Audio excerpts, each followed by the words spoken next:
سلام. اینجاست که میگم بشتابید. یه خبر نابی براتون دارم.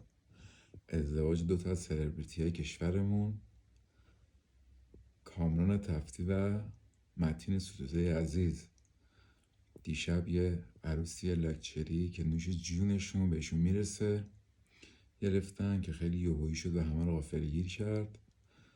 امیدوارم که زندگی خوب، لذت بخش، دل خوش با بچه های قد و اینقدر در کنار هم داشته باشن. واقعا بهشون میرسه. بریم.